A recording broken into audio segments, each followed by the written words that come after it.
Norman, we were talking about what represents to you, outside your own Right. work, I wouldn't put you on the spot with that, the best of television. What do you think is, what does television do that today, yesterday, what does television do that shows it up at its best? When it's at its best, it's it's inspiring, it's informing, and it's inspiring, and it's entertaining at the highest levels. When it's at its best, it's what Murrow represented in News, Edward R. Murrow represented in News, Fred Friendly represented in News, what the Playhouse 90s and Goodyear Playhouse, and not because I'm looking at the golden years, but because I'm looking at the years where everything was so fresh and new and people were so in love with the experience and they were knocking themselves out and money wasn't driving everything, you know. Uh, and, you know, what happens on a Discovery Channel, what happens on the networks too when, I mean, the conference that the administration held on Town hall meeting? the town hall meeting recently on Iraq, which was such a failure for the administration, was so informative for the country. We don't, when it's at its best, it is fanning debate, informing us so that we can enter the debate, Sort of opening a window on the world? opening a window on the world and ourselves, and we don't get a lot of that. I'm not talking about, seeing a lot of that. Maybe it gets lost in just the mass of other stuff that we see. Yeah, Well, the unfortunate thing about television, going back to something, it's my, if I could help anything in the world, I would help.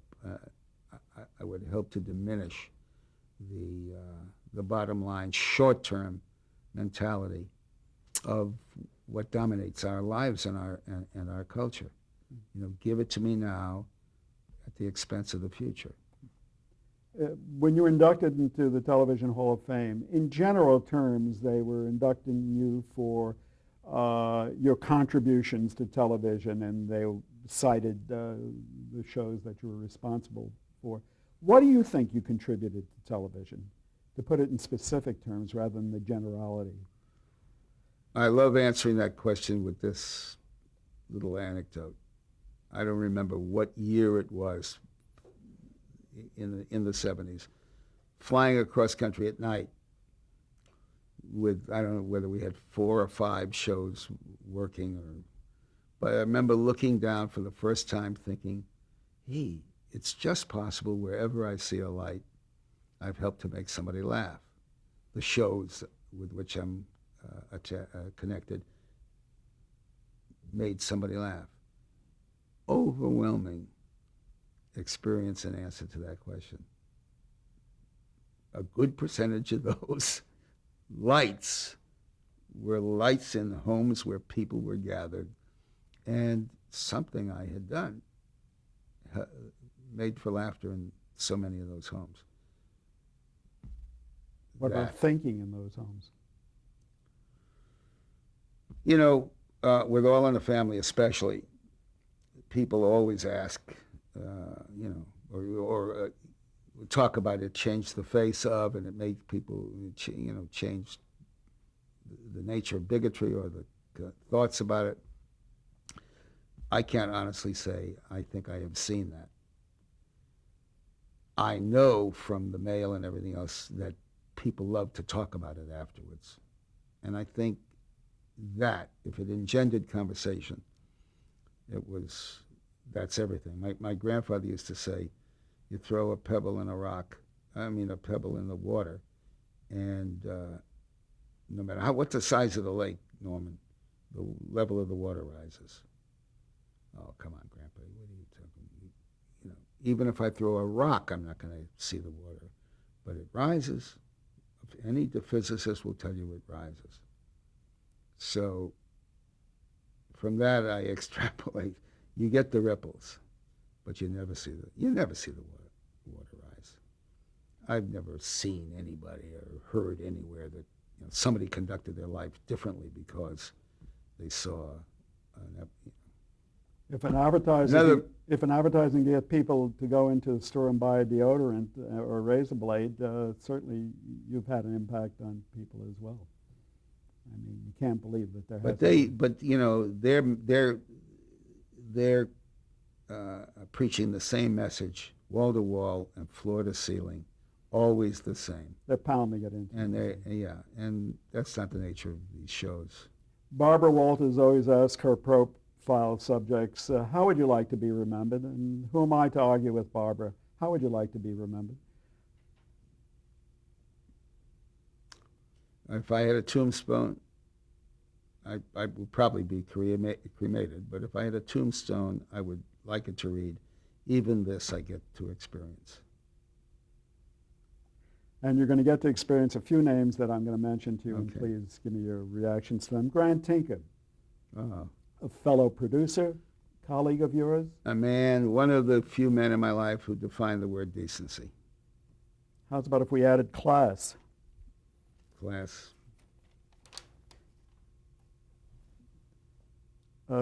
We mentioned Hal Cantor. I wonder if I could just mention him again briefly.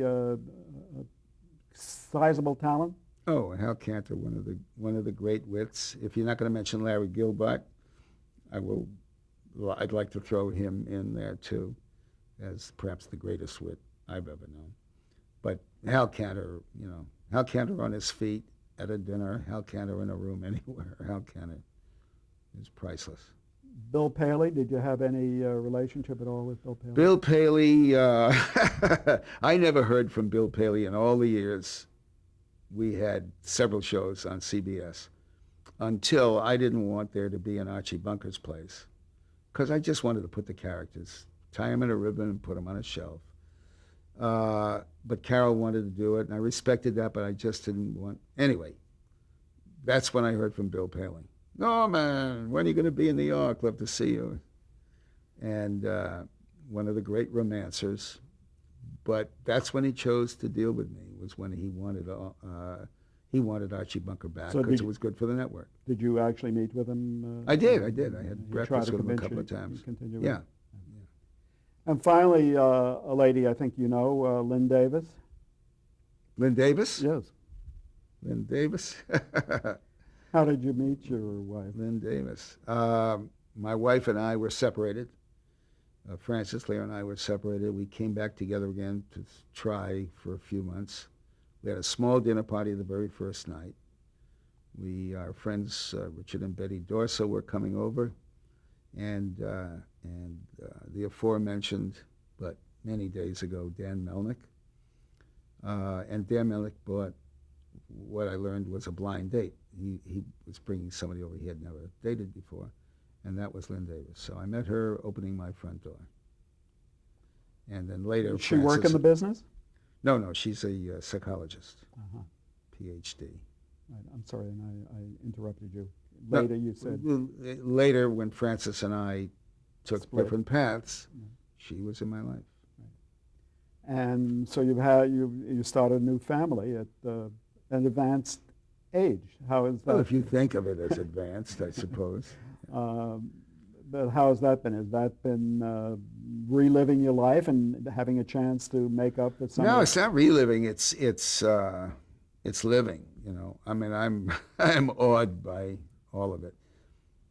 I've got twins. I mentioned earlier at 3, and Benjamin is 9, soon to take his piano lesson, and